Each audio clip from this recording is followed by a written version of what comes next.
ওই গরুটার দিয়ে তাকায় দেখছো একবেলা খানাও দিলা না, মাসে বেতনও দিলা না।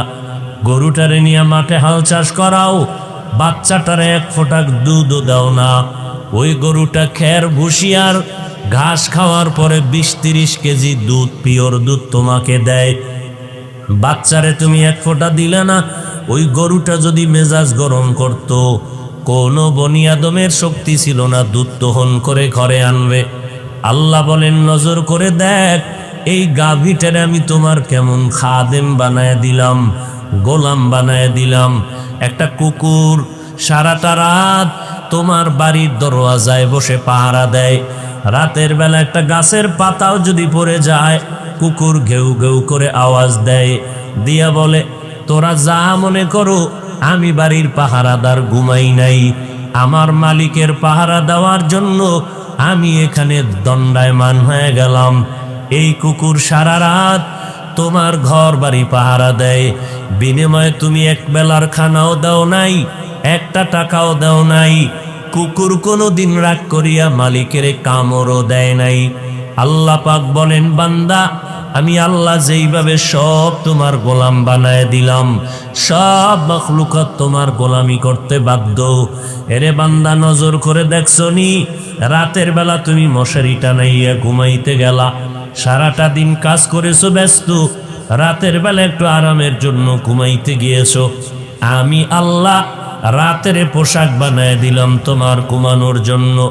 ওয়াজআলনাল লাইলা লিবাসা ওয়াজআলনান নাহারা মাআশা। ও বান্দা, রাত আমি দিলাম তোমার পোশাক বানায় তুমি আরামে ঘুমাইবা, দিন আমি দিলাম তোমার কামাই রুজি আরামের আয়েশের জন্য। রাতের বেলা যখন ঘুমাইতে যাও, মশারিটা নাইয়া যখন ঘুমায় গেলা, বাতি যখন বন্ধ করে দিয়েছো, 2-4টা মশা তোমার কানের কাছে আওয়াজ দেয়, কিন্তু কানের ভেতর থেকে ভেতরে ঢুকে না রে বাবা। নজর করে দেখছো নি, মশারির ছিদ্র এত ছোট, একটা মশা ঢুকার কোনো কায়দাই নাই।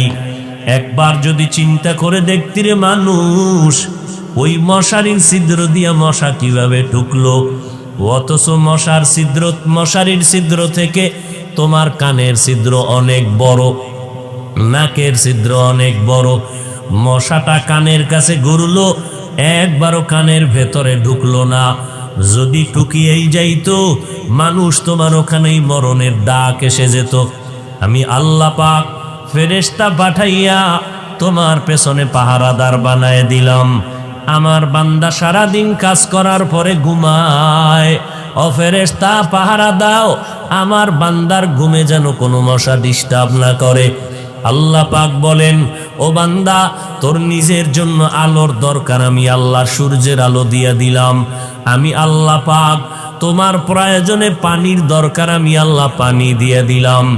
আমি আল্লাহ তোমার প্রয়োজনে রাস্তা দরকার ব্যবস্থা করে দিলাম, জমিন দরকার ব্যবস্থা করে দিলাম। তোমার প্রয়োজনে বাতাসের প্রয়োজন ব্যবস্থা করে দিলাম। তোমার প্রয়োজনে বান্দা তোমার খানার দরকার, আমি জমিন থেকে খানার আয়োজন করে দিলাম।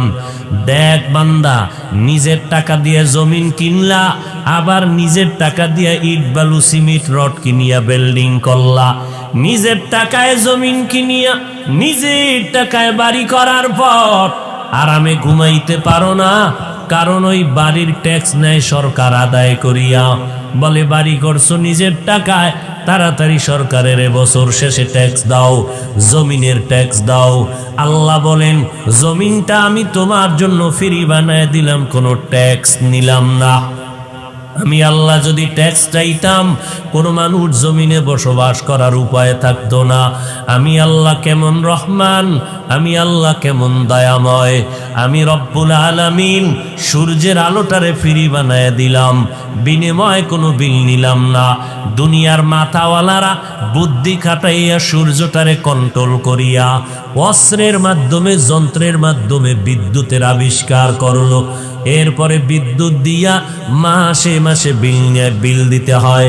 বিল যদি তোমার বকেয়া হয়, ওয়ার্নিং দেওয়ার পরে, সতর্কতার পরেও না দিলে বিদ্যুতের তার কেটে দেয়। আল্লাহ বলেন, গোটা দুনিয়ার মানুষের জন্য আমি সূর্যের আলোটারে ফ্রি বানায় দিলাম, কোনো বিল দেওয়া লাগবে না। রাতের বেলা চাঁদের আলো ফ্রি দিয়ে দিলাম, কোনো বিল লাগবে না রে গোলাম। কারণ সূর্য আমার না, তুই বান্দা আমার। আমার মোহাব্বতের জন্য তোরে বানাইছি, আর সব মাখলুকাত তোমার গোলাম বানাইয়া দিলাম। দোকানে যাইয়া যদি বলো ভাইজান আমার এক গ্লাস পানি দাও আমার পিপাসা নিবারণের জন্য, দোকানওয়ালা বলবে এক গ্লাস কেন, আর একটু বেশি পানি নাও, 5 টাকা 10 টাকা দিয়া নাও। বিনা টাকায় তোমারে পানি দেয় না দোকানওয়ালা। আবার ঘরে বাড়িতে পানি নাও, পানির জন্য আবার তোমার সরকার বিল নিতেছে। আল্লাহ বলেন নজর করে দেখছো আমি আল্লাহ কেমন দয়ার মালিক। সারা দুনিয়ার মানুষের জন্য কত বিরামহীন বেপরোয়া ভাবে আমি আল্লাহ পানি দিয়া দিলাম, টনে টনে পানি ফিরি দিলাম, কোনো বিল আমি আল্লাহ চাই নাই। যদি মাসে মাসে বলতাম আমার পানি যারা ফিরি নাও 5 টাকা মাসে বিল দেওয়া লাগবে, দুনিয়ার কোনো বড় লোকেরও বেঁচে থাকার উপায় ছিল না। এরে বান্দা অক্সিজেন নাই, হসপিটালে গেলারে দৌড়াইয়া মিটার লাগাই দিলা, অক্সিজেনের পাইপ লাগাইয়া। কম্পিউটারে বিল উঠলো, আধা ঘন্টা অক্সিজেন তুমি নিয়েছো, এত টাকা বিল দাও। আল্লাহ বলেন নজর করে দেখ আমি তোমাদের জন্য বাতাসটারে ফ্রি বানায় দিলাম, 1 টাকাও কোনো মাসে বিল নিলাম না, চাইলাম না। এত কিছু তোমাকে দেওয়ার কারণ 3 বেলা তোমার খানার প্রয়োজন, আমি আল্লাহ পাক সুন্দরভাবে খানার আয়োজন করে দিলাম। ভাত আর রুটি খাবি, জমিন থেকে আমি আল্লাহ ধান দিয়া চাল দিলাম। আমি যদি জমিনে ধান না দেই তোর কোনো বাবার শক্তি নেই জমিন থেকে ধান উঠাবে। আমি যদি গম না দেই তোর কোনো বাবার শক্তি নেই জমিন থেকে গম উঠাবে। এই ধান আর চাল দিয়া বান্দা তুই ভাত পাকাইয়া খাবি, তরকারি লাগবে। এই আল্লাহ রব্বুল আলামিন কেমন ভাবে তোর জন্য কত হাজার ধরনের তরকারি দিলাম, শাক সবজির আয়োজন করে দিলাম, এক একটার মধ্যে এক একটা মজা লাগাইছি। এরে কচু শাক দিয়াও খানা খাবি, কলমি শাক দিয়া খানা খা। যত শাক দিছি শুধু পেট ভরার জন্য না, তোর শরীরের ভিটামিনের জন্য। ডাক্তারেরা কয় কচু শাক দিয়া খানা খাও, চোখের জ্যোতি বাড়বে, পাওয়ার বেড়ে যাবে, চোখের পাওয়ার কখনো নষ্ট হবে না। আল্লাহ পাক বলেন এই সবজি রান্নার জন্য পাকের জন্য তোর মশলা লাগবে। আমি আল্লাহ কুদরতের দ্বারা তোর আবার মশলার ব্যবস্থা করে দিলাম, জমিন থেকে পেঁয়াজ রসুনের ব্যবস্থা করে দিলাম, হলুদ মরিচের ব্যবস্থা করে দিলাম। তোমার বাবাও করে নাই, তোর আমার আম্মা জানো করে নাই। আমি আল্লাহ পাক তোমার সব মশলার আয়োজন করে দিলাম। সবজি কতদিন খাবি ভালো লাগে না, আমি আল্লাহ এবার তোর জন্য 1000 রকমের গোশতের আয়োজন করে দিলাম। ও বান্দা গরুটা জবাই দিয়ে খাবি, আমি আল্লাহ কোনো বাধা দিব না। বাচ্চাওয়ালা মুরগিটারে জবাই দিয়া রান্না করে খাও, বাচ্চাগুলো মা মা করে চিৎকার দেয়, তুমি কানেও নাও না। আমি আল্লাহ বেজার না, তোর খেদমতের জন্য বানাইছি, মনের মতো খা। আমি আল্লাহ পাক রব্বুল আলামিন গোশত তোর ভালো লাগে না, আবার নদীর মধ্যে 1000 রকমের মাছের আয়োজন করেছি। ও বান্দা মনে যত পারো তুমি আমার দেওয়া নিয়ামত মাছ খাও।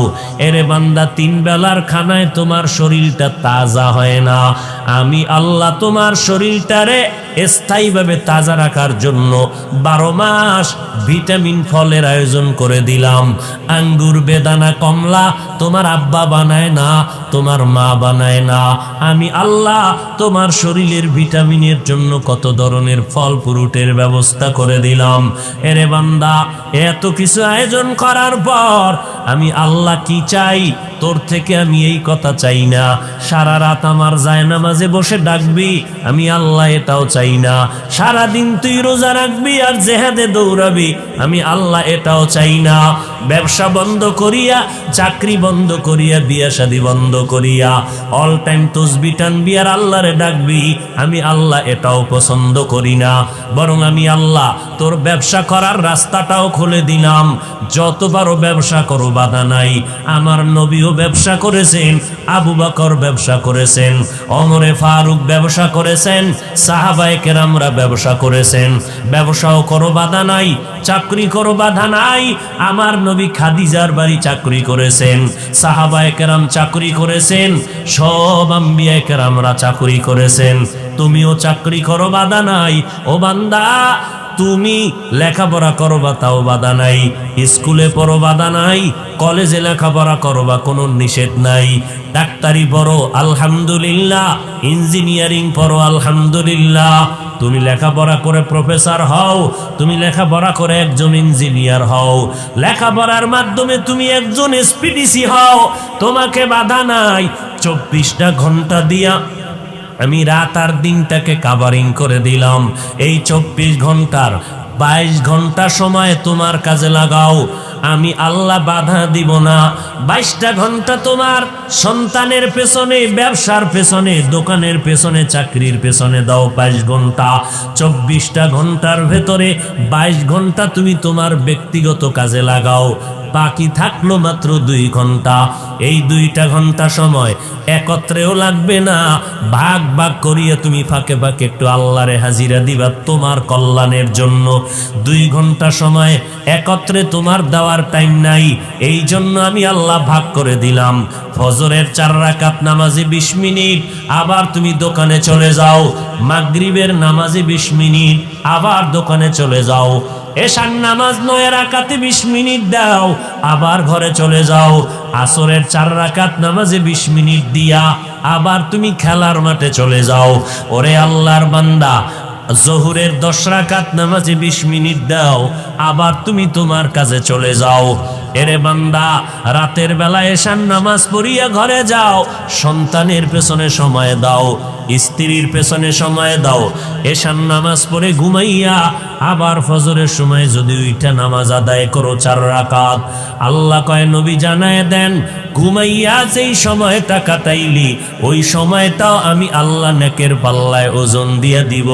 ও বান্দা, তোর মাথার ঘাম পায়ে ফালাইয়া সন্তানের জন্য যত টাকা ব্যয় করো, স্ত্রীকে যত কাপড় দাও, খানা দাও, আমি আল্লাহর জাতের কসম খেয়ে বলতেছি, মদিনার নবী জানায় দেন, আমার বান্দারা যদি আমার মোহাব্বতে স্ত্রীকে খানা দেয়, সন্তানের কাপড় দেয়, আমি আল্লাহ এগুলো দান করলে যেই সওয়াব, ওই পরিমাণ সওয়াব আমি কিয়ামতের ময়দানে নেকের পাল্লায় দিয়ে দিব।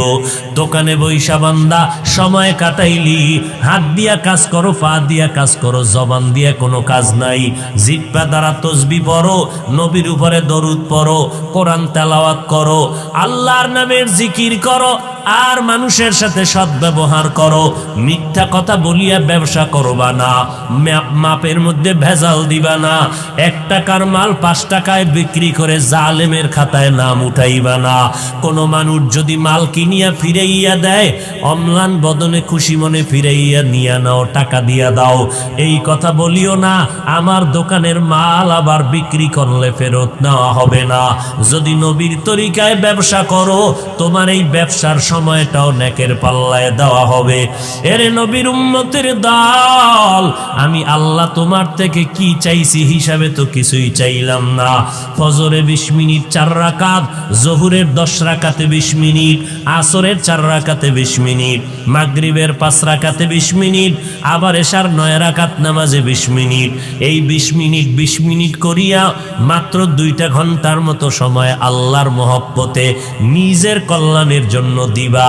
আজকেও দেখলাম হাদিসে নবী বলেন, যারা নামাজ ঠিক মতো পড়ে না, ওরা যদি আকিক পাথরের আংটি লাগাও আর যত ধরনের আংটি লাগাও, পাথর লাগাও, আল্লাহর কসম 1 বার, আল্লাহর কসম 2 বার, আল্লাহর কসম 3 বার, জীবনে তোমার কামাই রুজিতে বরকত হবে না, জীবনে তোমার ব্যবসায় কোনোদিন বরকত হবে না। 5 বেলার নামাজ যারা ঠিক মতো পড়বে, আল্লাহর ফেরেশতারা তাদের জন্য দোয়া করে, ও আল্লাহ, এই বান্দা তোমারে ভুলে না, তুমিও তারে ভুইল না, এর রিজিকে বরকত দিয়া দাও, এর হায়াতে বরকত দিয়া দাও। ও আল্লাহ, এর কৃত গুনাহ তুমি মাফ করে দাও। ফেরেশতারা আমার আল্লাহর দরবারে আমাদের জন্য গুনাহ মাফ চায়। ও আল্লাহর বান্দা, এত সুন্দর সুযোগ আমার আল্লাহ দেওয়ার পর সরকারের থেকে 1 টাকাও আমরা নেই না, বরং আমাদের ট্যাক্সের টাকা সরকার নেয়, বিল নেয় সরকার, পানির বিল নেয়, বিদ্যুতের বিল নেয়, আমাদের গাড়ির ট্যাক্স নেয়, বাড়ির ট্যাক্স নিয়া সরকার জনগণের টাকায় চলে, এমপি মন্ত্রী সরকার, কর্মচারীরা জনগণের টাকায় চলে, সরকারের থেকে 1 টাকাও আমরা নেই না। এরপরেও দেখছো একটা আইন যদি অমান্য করো, সাথে সাথে তোমার গ্রেফতারি পরোয়ানা, পুলিশ এসে হ্যান্ডকাপ লাগায় দিবে। আল্লাহ পাক কয়, রে বান্দা, সরকারের তোমারটা খায়, আবার সরকারের একটু বিরোধিতা করলে, আইনের অমান্য করলে জেলখানায় দৌড়াইয়া যেতে হবে। আর আমি আল্লাহ তোমার থেকে তো কিছুই নিলাম না, বরং সব দিলাম, চাওয়ার আগে দিলাম, বিনিময় কিছুই চাই নাই। আমি আল্লাহ শুধু আইন করলাম 5 বেলার নামাজ পড়, মা বাবার খেদমত কর, উলামায়ে কেরামের পরামর্শ নিয়ে নেক আমল করো।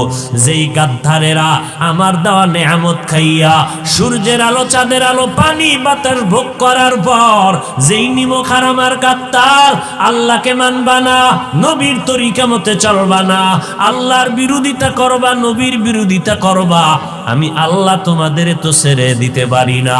তোমাদের মতো গাদ্দারের জন্য আমি আল্লাহ জাহান্নাম বানায়া রাখছি। তবে আমি আল্লাহ যতই অন্যায় করো, আমি তওবার দরজা দিয়া প্রতিদিন তোমারে ডাকতে থাকি, ইয়া ইবাদিয়াল্লাযীনা আসরাফু আলা আনফুসিহিম লা তাকনাতু মির রাহমাতিল্লাহ। পাহাড় সম পরিমাণও যদি গুনাহ করো, আমি আল্লাহর দরবারে মাথা নত করে 2 ফোঁটা চোখের পানি ছেড়ে তওবা করো। আল্লাহ বলেন, তওবা যদি করতে পারো, আমি এমন ভাবে পবিত্র বানায় দিব, মনে হয় যেন তুমি জীবনে একটা গুনার কাছেও যাও নাই, এমন ভাবে আমি আল্লাহ পবিত্র বানায় দিব। এই জমিনে কত বড় বড় বেঈমান আর নাফরমানেরও তো আমার আল্লাহ তওবার বিনিময়ে মাফ করে দিয়েছেন। কত বড় বড় বড় বড় গুনাহগার, সীমাহীন, এমন কোন গুনাহ নাই করে নাই, আল্লাহ পাক পরিশেষে তারে মাফ করে দিয়েছেন। আল্লাহর এক বান্দি এমন কোন গুনাহ নাই করে না। একটা নারী দুনিয়ার সব আমার অন্যায় করিয়া আল্লাহর বান্দি রাস্তা দিয়া হাঁটতেছে, হঠাৎ নজর করে দেখে রাস্তার পাশে একটা কুকুর জিহ্বা বের করে কাঁদতেছে, পানির পিপাসা। আল্লাহর বান্দি জাহান্নামী গুনাহগার দৌড়াইয়া চলে গেল পানির নিকটে, পানি আইনা কুকুরের পান করাবে, কিন্তু পানি নেওয়ার মতো কোনো পাত্র নাই। ওই মহিলা জাহান্নামী নারীটার পায়ে ছিল চামড়ার মুজা, চামড়ার মুজাটা খুলিয়া যখন পানি কূপের থেকে উঠাবে, দেখে পানি আরো নিচে, মুজা দিয়েও উঠানো যায় না, হাতের নাগালে পাওয়া যায় না। আল্লাহর বান্দি গুনাহগার, এবার মাথায় ছিল বান্দির ওড়না লাগানো। একটা জাহান্নামী গুনাহগার নারী রাস্তা দিয়া ওড়না মাথায় দিয়া যায়, আর আমার মুসলমান সন্তানের মা বোনেরা রাস্তা দিয়া যায়, ওড়না পরে না, যাও পরে তাও গলার মাফলা বানাইয়া রাখে। ওই জাহান্নামী নারীটা মাথার ওড়নাটা খুলিয়া একটা মাথা মুজায় বাঁধলো, মুজার সাথে বাঁধিয়া কূপের থেকে পানি উঠাইয়া এবার দৌড়াইয়া ওই গুনাহগার নারীটা ওই কুকুরটাকে পানি পান করাইয়া দিল। সাথে সাথে আমার নবী ডাক দিয়া কয়, সাহাবায়ে কেরাম, ওই বান্দি যখন কুকুরের পানি পান করাইল মোহাব্বত নিয়া, কুকুর কষ্ট পাইতেছিল, ওই মহিলার এতটুকু খেদমতে আমার আল্লাহ এত খুশি হয়ে গেলেন। আল্লাহ পাক গাইবি আওয়াজ দিয়া কয়, রে বান্দি, জীবনে যত গুনাহ করছো আমি আল্লাহ তোর সব গুনাহগুলো মাফ করে দিলাম।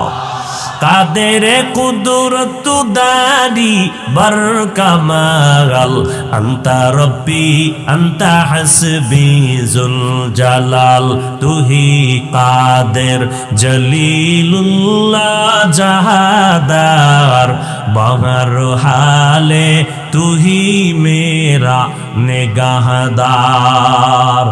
এর এলাকার মুসলমান যুবক, ও পর্দার আড়ালের মা বোনেরা, ও বৃদ্ধ বাবাজি, কয়দিন আর দুনিয়ার বাহাদুরি করবা?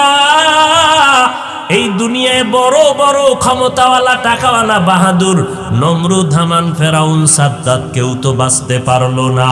ও আল্লাহর বান্দারা, কত এই মহামারী করোনায় কত তাজা তাজা প্রাণ চলে গেল।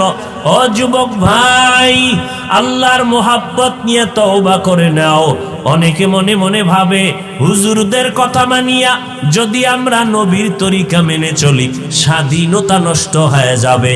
আমি বিবেকের কাছে প্রশ্ন করি, ও যুবক ভাইরা, বিশিক্ষিত মুসলমানেরা, জবাব দাও। আজকে আমরা যারা নবীর তরিকা মেনে চলি, আপনারা যারা নবীর তরিকা মানেন না, নামাজ নাই, রোজা নাই, পর্দা নাই, দাড়ি নাই, টুপি নাই, বলেন আপনারা আমাদের থেকে কত আরামে আছেন, কি পরিমাণ শান্তিতে আছেন? খোদার কসম করে বলি, ও মুসলমানেরা, চোখের সামনে বলতেছি, গোপন কোনো কথা না। আপনারা যতই মনে করেন আমাদের থেকে স্বাধীন আছেন, আল্লাহর কসম আপনারা আমাদের থেকে স্বাধীন নাই। বরং আমরা টুপিওয়ালা দাড়িওয়ালারাও দেখতেছি আপনারা নবীর তরিকা বাদ দিয়াও যেমন 3 বেলা খান, আমরা নবীর তরিকা মানার পরেও তো 3 বেলা খাই। আপনারা নবীর তরিকা বাদ দিয়া বাজার করেন, ব্যবসা করেন, চাকরি করেন। আমরা নবীর তরিকাওয়ালারাও তো বাজার করি, ব্যবসা করি, চাকরি করি। আপনারা নবীর তরিকা বাদ দিয়া আজকে বিয়া শাদী করলেন, সন্তান নিলেন। আমরা নবীর তরিকা ঠিক রাখিয়াও বিয়া করলাম, সন্তান নিলাম। আপনারা নবীর তরিকা আল্লাহর হুকুম বাদ দিয়া দেশ বিদেশ ভ্রমণ করেন। আমরাও তো আলহামদুলিল্লাহ নবীর তরিকা ঠিক রাখিয়াও তো দেশ বিদেশ সফর করি স্বাধীনভাবে। তাহলে আপনারা নবীর তরিকা বাদ দিয়া তো 1 ইঞ্চি আমাদের থেকে সম্মানে নাই। বরং আলহামদুলিল্লাহ আমরা যারা নবীর তরিকা মেনে চলি, এমপি সাহেব দেখা হলে কয় হুজুর দোয়া চাই, মন্ত্রী সাহেব দেখা হলে কয় দোয়া চাই, ডিসি স্ত্রী মহোদয় দোয়া চায়। শুধু তাই না রে বাবা, আপনাদের চলাফেরায় ভয়। বন্ধুরা আড্ডায় গেছে, আপনি যদি আড্ডায় না যান আপনার উপরে হামলা। বন্ধুরা একটা অন্যায় করবে, আপনি যদি ওদের সাথে মতে একমত না হন আপনার উপরে হামলা। তারপর ব্যবসা বাণিজ্যের মধ্যে গিয়া আর এক ব্যবসায়ীর সাথে জের ধরিয়া হামলা। আর আমরা যারা নবীর তরিকা চলি, আমাদের ব্যবসা সীমিত, আমাদের চাকরি সীমাবদ্ধতার মধ্যে, আমাদের সাথে কোনো কলহ দ্বন্দ্ব নাই, বরং সব সাইডে আমাদের সম্মান। নামাজের আজান হয়ে গেল, সাইনবোর্ড লাগায় দিলাম নামাজের বিরতি, বেচা কেনা বন্ধ। সাঁতার টান দিয়া নামাজি ব্যবসায়ী লোকটা নামাজে চলে গেল, কারো সাথে বান্দার কোনো ঝগড়া নাই।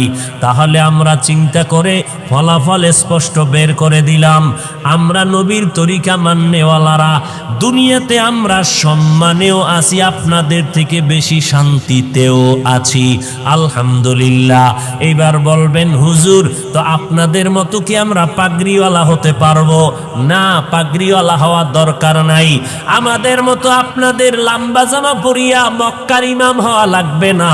বরং আপনার লাইনে থাকিয়া শুধু অনুরোধ একটা, আপনার বিবেকের কাছে, আপনার ডানে বামে তাকাইয়া নজর করে দেখেন, আপনার মতো যুবক স্কুলে পড়ে, কলেজে পড়ে, 5 বেলার নামাজি দাড়িওয়ালা আছে না নাই? তাহলে আপনি নিজেরে প্রশ্ন করেন, আপনি কেন পারেন না? আপনার আমার মতো যুবক গাড়ি চালায়, ড্রাইভারি করে, শ্রমিকের কাজ করে, 5 বেলার নামাজির অভাব নাই, আপনি কেন পারবেন না?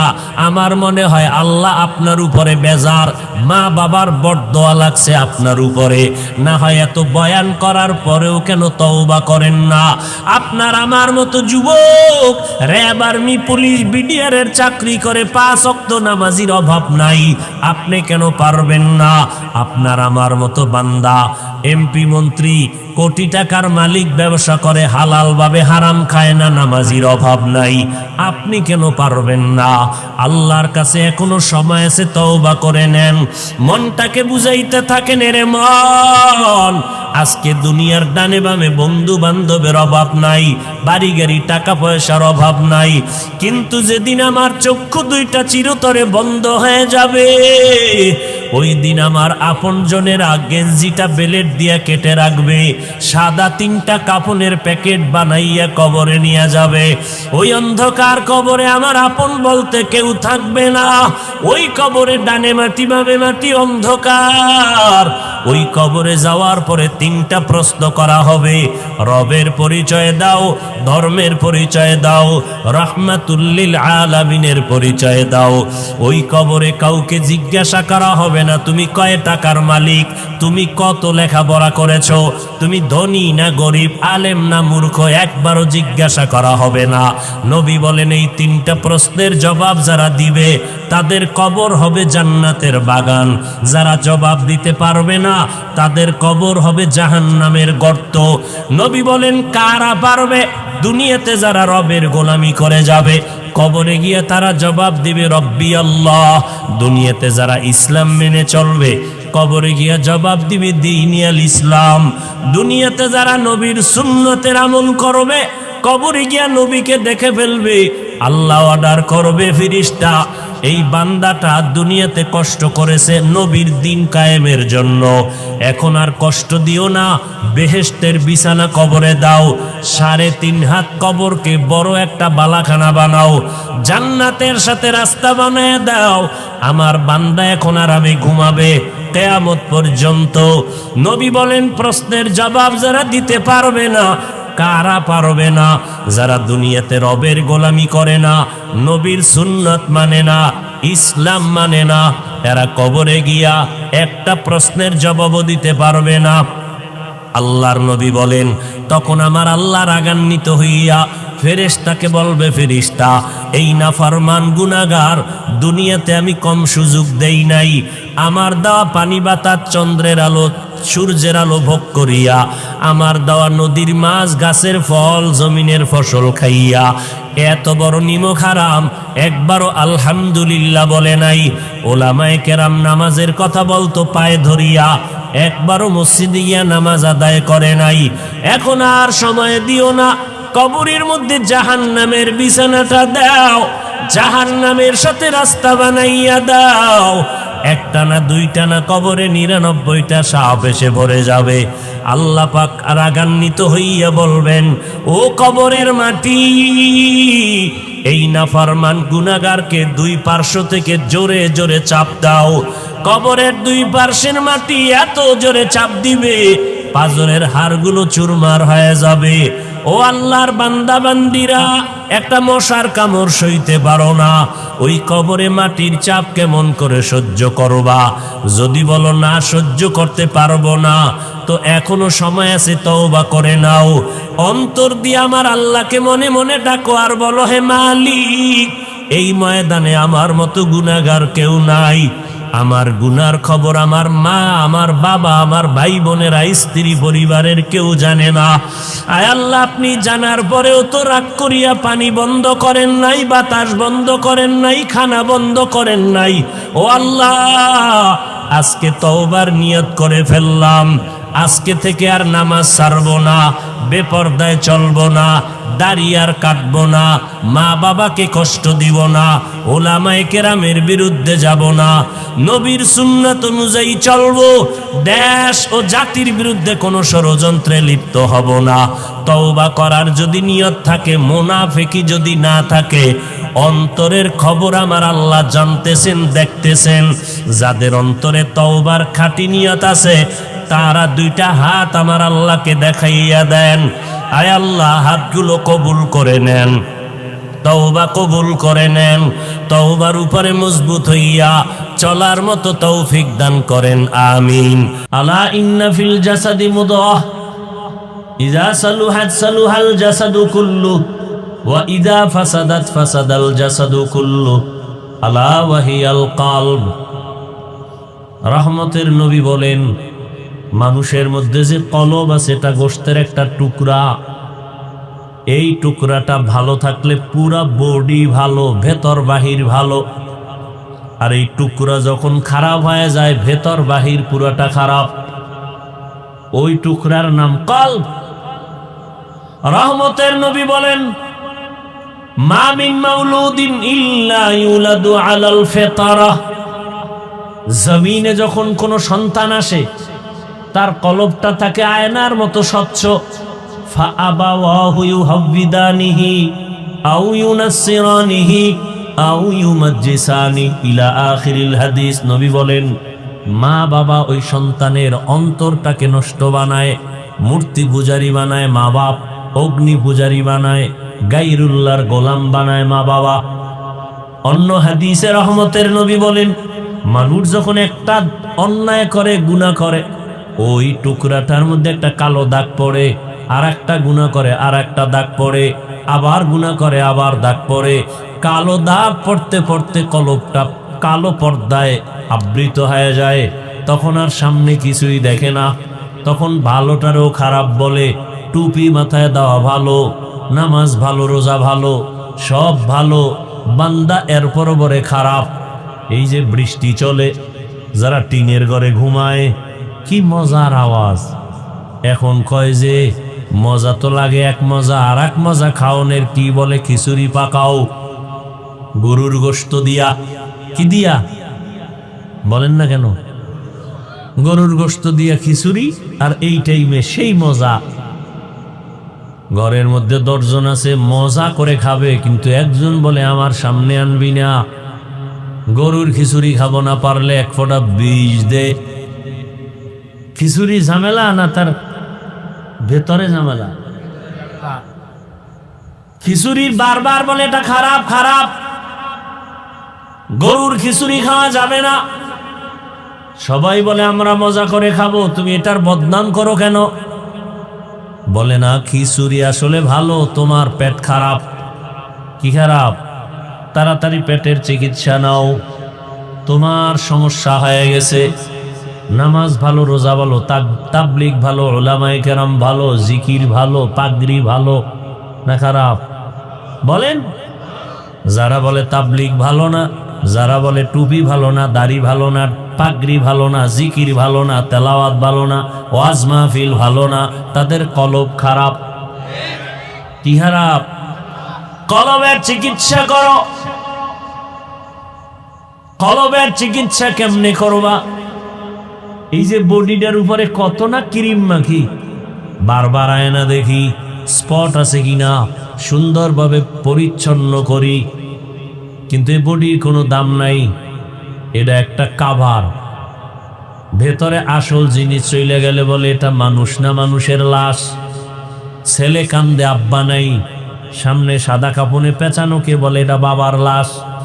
তুই এরই তো বাপ ডাকলি এত বছর, এখন কেন বলো বাবা নাই? তাহলে তুই আসল বাবারে চিনোস নাই, আসল বাপ চলে গেছে, এখনকার বাবা নাই। তুই দেহটা পড়ে আছে বলে এটা বাবার লাশ, তাহলে তুই দেহটাকেই তো আব্বা কয়ে ডাকলি, এখনো তো সেই আকৃতির দেহটা আছে, এখন কেন বলো বাবা নাই?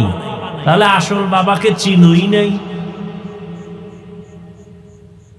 তাহলে তোমার আসল চেহারাটা, তোমার এই চেহারার দাম নাই, পোকায় খেয়ে ফেলবে চেহারা, কিন্তু তোমার ভেতরে আসল জিনিস, ওটার কয়দিন তুমি পরিষ্কার করছো? দেহটায় ময়লা লাগছে, সাবান লাগাও, না হয় মানুষ খারাপ বলবে। শরীরের কাপড়ে ময়লা, সাবান লাগাও। কলবের মধ্যে গুনার ময়লা লাগছে, কয়দিন তুমি পরিষ্কারের চিন্তা করেছো? তোমার কলবের ভেতরে অহংকারের ময়লা, তোমার কলবের ভেতরে হিংসার ময়লা। নিজেরে বড় মনে করো, অন্যকে ছোট মনে করো, অন্যের ভালো পছন্দ করো না। নিজের ছেলে লেখাপড়া করে না এ নিয়ে ভাবো না, অন্যের ছেলে পাশ করলো, নাম্বার বেশি পেলো, মাথা গরম। আছে না নাই? কলবের ভেতরে তোমার হিংসার ময়লা, অহংকারের ময়লা, কলবের ভেতরে কিবিরের ময়লা, অহংকার, আমি ভালো, আমার সব ভালো। এই ময়লা সাফ করো। এই ময়লা সাফ করার জন্য হসপিটালে যাও, অপারেশন করো। এই ময়লা সাফ করার হসপিটাল হলো উলামায়ে আহলে হকের মজলিস। قال رسول الله صلى الله عليه وآله وسلم আলাইকা বিমুজালাসাতিল উলামা ওয়াসমা কালামাল হুকামা ফাইন্নাল্লাহা লা ইউহয়িল কলবাল মাইয়িতা বিনূরিল হিকমা কামা ইউহয়িল আরদাল মাইতাতা বিওয়াবিলিল মাতার। লুকমানে হাকিম তার সন্তানকে উপদেশ দিতেছেন। রহমতের নবী সেই কথাটা সাহাবায়ে কেরামদেরকে রিপিট করতেছেন। নবী বলেন, লুকমানে হাকিম তার সন্তানেরে বলে, ওলামায়ে কেরামের মজলিসে বসবা, তাদের হিকমতপূর্ণ কথা শুনবা, লাভ হয় মুর্দা দিল জিন্দা হয়ে যাবে, মুর্দা দিল জিন্দা হয়ে যাবে, কলবটা পরিষ্কার হয়ে যাবে। আগুনের কাছে গেলে তোমার শরীরে আগুন না নিলেও গরম ভাব আসবে। আতরের দোকানে দাঁড়াইলে আতর কিনতে পারো, ভালো পারো নাই ফাও নাও, কয় ভালো, কয় ভাও দেয় না, অন্তত ঘেরান পাইবা। ঠিক নেই? ওলামায়ে কেরামের কাছে যাও, আল্লাহকে পাইবা। যদি আল্লাহকে অন্তত নাও পাও, আল্লাহ পাওয়ার ঠিকানাটা জানবা। কি আল্লাহরে কোথায় পাওয়া যায়? আল্লাহ সম্পর্কে একটা তোমার ভেতরে পেরেশানি আসবে, ভাব আসবে, চিন্তা আসবে। ওলামায়ে কেরামের মজলিস ছাড়া দিন বুঝার জানার কোনো পথ নাই। অতএব ওলামায়ে কেরামের কাছে যাও, তাদের মাধ্যমে কলবকে তুমি জিন্দা বানাও। জমিনে সূর্যের গরম লেগে যেমন পুরাটা ফেটে যায়, হাত চাষাবাদ চলে না, ফসল উৎপাদনের ক্ষমতা হারিয়ে ফেলে, আবার আল্লাহর বৃষ্টি দিয়া মুহূর্তে জমিনটা নরম হয়ে যায়, ফসল উৎপাদনের ক্ষমতা ফিরে পায়। গুনাহ করে যারা কলবটাকে ভেঙে ফেলেছো, ওলামায়ে কেরামের কাছে যাও। আল্লাহ রহমতের বৃষ্টি যখন দিবেন, আল্লাহওয়ালাদের নেক নজর যখন পড়বে, কলবটা এই পরিমাণ জিন্দা হবে। এখন তোমার নামাজ পড়তে ভালো লাগে না, তখন নামাজ না পড়লে ভালো লাগবে না। এখন তোমার রোজা রাখতে ভালো লাগে না, তখন তোমার রোজা না রাখলে ভালো লাগবে না। দুনিয়ার পেছনে ঘুরিয়া কি পাইছো? কই নমরুদ কি পাইল, সাদ্দাত কি পাইল, ফেরাউন কি পাইল? ফেরাউনের লাশ তো আজও পড়ে আছে। মিশরের পুরা ক্ষমতা পাইয়া এছিল একটা ফকিন্নির বাচ্চা। ফেরাউন না, চরম এক ফ্যামিলি ছিল, গরিব। ক্ষেতের মধ্যে শশা এদিকে টাইনা টাইনা মিশরে নিয়ে বিক্রি করে 8 আনা পয়সা পাই। ওই সময়ের হিসাবে যা পাইয়া পাইয়া আস্তে আস্তে আস্তে আস্তে কিছু টাকা হয়েছে। এক সময় ফেরাউন চেয়ারে বৈশা, ওই তদানীন্তন সময়ের মূল প্রধান বাদশা মারা গেছে। ফেরাউন বৈশা এক পর্যায়ে পাওয়ার পাইয়া ওজির আজম হামানকে বলে, শরীরের মধ্যে কেমন যেন এক গরম গরম ভাব, তো কি করবা? কয় খোদা দাবি করতে মনে চায়। হামান বলে করো, করলে আর ছোট খোদা দাবি করে লাভ কি, বড়টাই করো। কোরআনের আয়াত। ফেরাউন বলল, আনা রব্বুকুমুল আলা, আমি শুধু খোদা না, বরং সব খোদার বড় খোদা। সেই ফেরাউন মাটি গ্রহণ করে নাই, আজও জমিনের মধ্যে আছে। কই গাদ্দাফি, কই সাদ্দাম, চোখের সামনের গুলো বলতেছি, কই? চোখের সামনে সব শেষ। আমেরিকার বুশ কোথায় গেল? চোখের সামনে যমুনা গ্রুপের মালিক কই গেল? মহামারী করোনায় আক্রান্ত হয়ে গেল, ডাক্তারকে বলে কত হাজার কোটি টাকা চাও, স্পেশাল ফ্লাইটে আমাকে সিঙ্গাপুরে নাও। টাকা দিতে চাইলো, কিন্তু কেউ দেহর মধ্যে রুহুটা ফিরায় দিতে আর পারলো না। সাদা কাফনের প্যাকেট হয়ে চলে গেল। কই বিল্ডিং ওয়ালা? বিল্ডিং পড়ে আছে, বিল্ডিং ওয়ালা নাই। তো দুনিয়া দুনিয়া যারা করো, কত যুবক চোখের সামনে হঠাৎ বলে বুকে ব্যথা, ধইরা দেখে নাই। এক যুবক সন্তান এলাকায় সবাই তারে ভালো জানে, সিঙ্গাপুরে যাবে, ভিসাও হইছে, কয়েক মাসের মধ্যেই চলে যাবে, ফ্লাইট আসবে, ভিসা হয়ে গেছে। আদরের সন্তান, কয়েকদিন আগের ঘটনা, সকাল 8টা-9টায় বলে আম্মু আমি একটু দোকানে যাই। কেন? বলে আমার বন্ধু ডাকছে, একটু চা পান করবে, একটু চা খাই আসি। তো মোটর বাইক নিয়ে রওনা হয়েছে, এমন ভাবে অ্যাক্সিডেন্ট হয়ে গেল, জায়গায় শেষ। সিঙ্গাপুরের ভিসাও রেডি, কিন্তু কবরের ভিসা যাচ্ছে কে জানে। বন্ধুর সাথে আর দেখাও হলো না। কি পরিমাণ যুবক বাইক অ্যাক্সিডেন্টে মরে যায়, ওটি তো আর বুড়ারা উঠে না। ওই মরণস্ত্র যুবকদের, বাইক চালায় যারা, এটা একটা নতুন মরণস্ত্র। এটা হলো ডাইরেক্ট, আর ইনডাইরেক্ট মরণস্ত্রের নাম মোবাইল। এটা তোমার ডাইরেক্ট মারবে না, আস্তে আস্তে কিডনি খাবে, হার্ট দুর্বল করবে, ব্রেন দুর্বল করবে। এই মোবাইলে চোখের পাওয়ার নষ্ট করে। এ বানায় বলতেছি, লজ্জা শরম না থাকলে কি করা। সারা রাত এই মোবাইলটা নিয়ে যারা চোখের জেনা করে, কানের জেনা, হাতের জেনা, জবানের জেনা, অন্তরের জেনা করে সারা রাত, এরে কি বয়ান দিলে বুঝে আসবে? বুঝে আসে না। ওই যে শুরুতেই বলছিলাম, বুঝ নাই। যেদিন বুঝ আসবে তখন আফসোস করলেও লাভ হবে না। তোমার কিডনি ড্যামেজ করে দিল, খবর নাই। হার্ট দুর্বল করে দিল, খবর নাই। চোখের পাওয়ার দুর্বল করলো, খবর নাই। একটা মোবাইলে লেখাপড়া নষ্ট করলো, খবর নাই। মায়ের সাথে তোমার সাথে বেয়াদবি শিখাইয়া দিল মোবাইলে, খবর নাই। মোবাইলকে ঠিক রাখতে গিয়ে কত সন্তান মায়ের সাথে বেয়াদবি করেছে।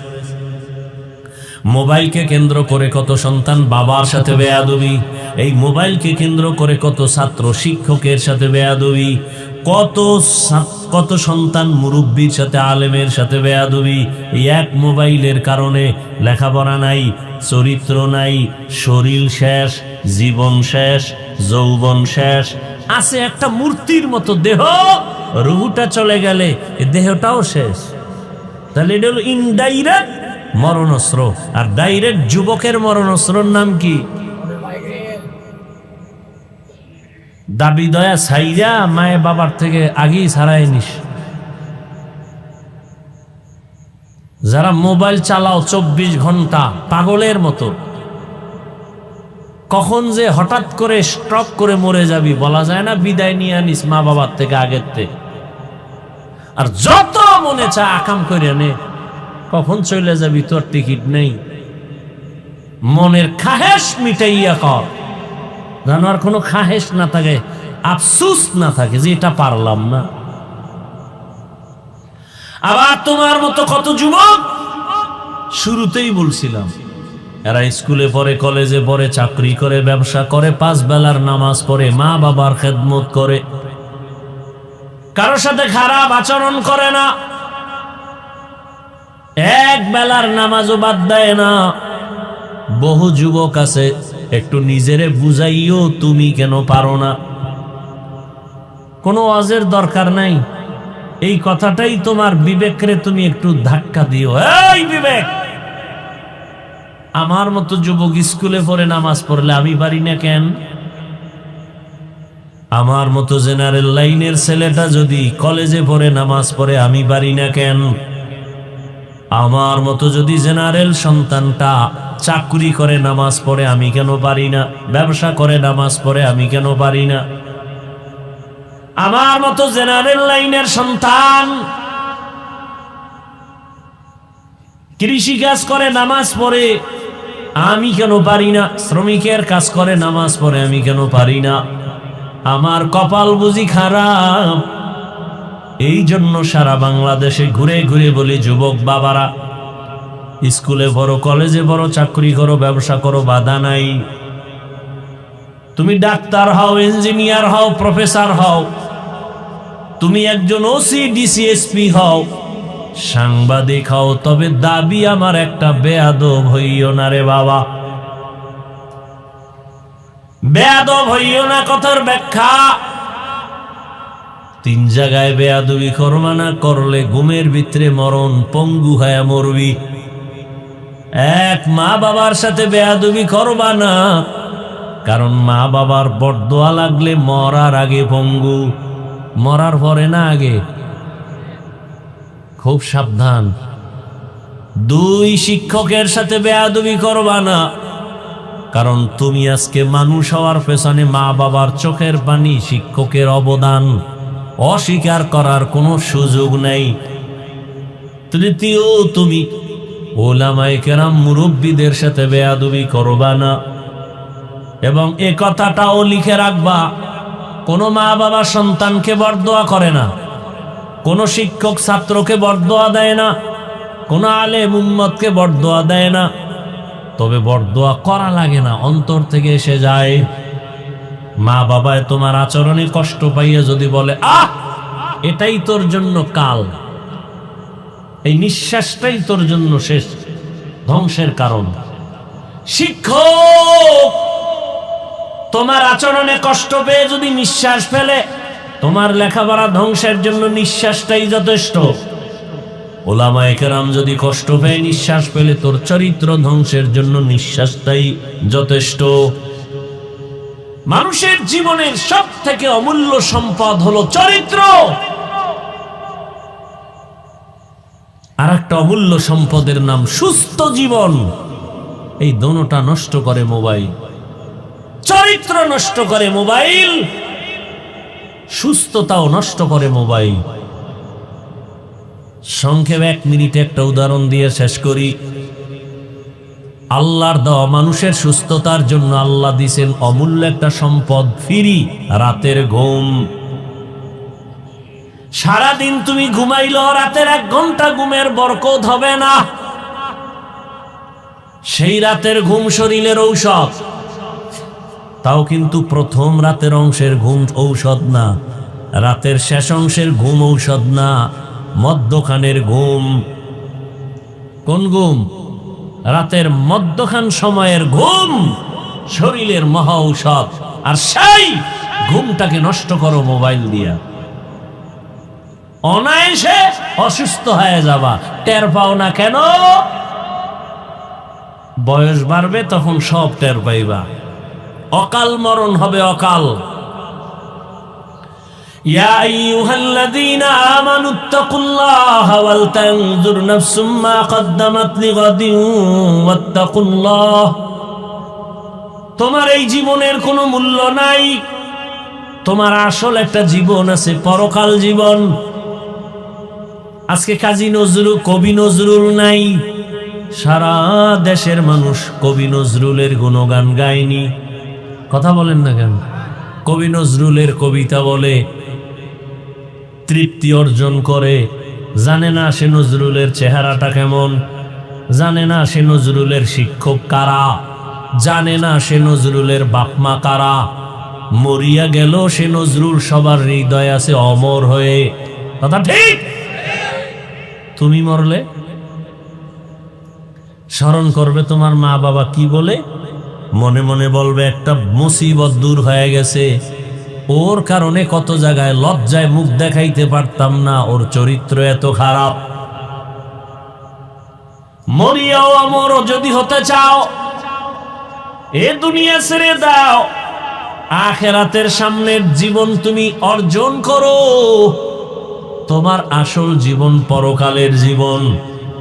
এই আমরা যারা দুনিয়া দুনিয়া বাদ দিয়া চেষ্টা করি আখেরাত আখেরাত, এই চিন্তায় নামাজ পড়লাম, দাড়ি রাখলাম, টুপি পরলাম, জিকির করি, তেলাওয়াত করি, পর্দা করি, হালাল খাই, বলো তো আমাদের থেকে সম্মান কমে গেছে? বরং আল্লাহর জাতের কসম, এখনো কোরআনওয়ালা রসুলের আদর্শওয়ালাদের মতো শান্তিতে আর সম্মানে জমিনে কেউ নাই। আর যারা আখিরাত বাদ দিয়া শুধু দুনিয়া দুনিয়া দুনিয়া দুনিয়া করে পাগলের মতো ঘুরছে, আজকে তারা দুনিয়াও পেল না, আখিরাত তো পাবেই না। কই দুনিয়া? কিচ্ছু নাই, শেষ।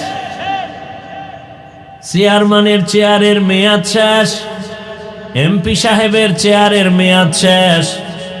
আল্লাহর রহমতে যারা আমরা নবীর আদর্শে আমগো চেয়ারের মেয়াদ শেষ হবে দূরের কথা, মেয়াদি নাই। শেষ হবে কি? মেয়াদি নাই। এটার কারণ কি? টাকা দিয়া সম্মান কিনলে প্রথমে ফুলের মালা, ফাইনালে জুতার মালা। আর আমার মাওলার দেওয়া সম্মান হলো দুনিয়ায়ও বাদশা, পরকালেও বাদশা। এজন্য আখিরাতের মালা গলায় লাগাও।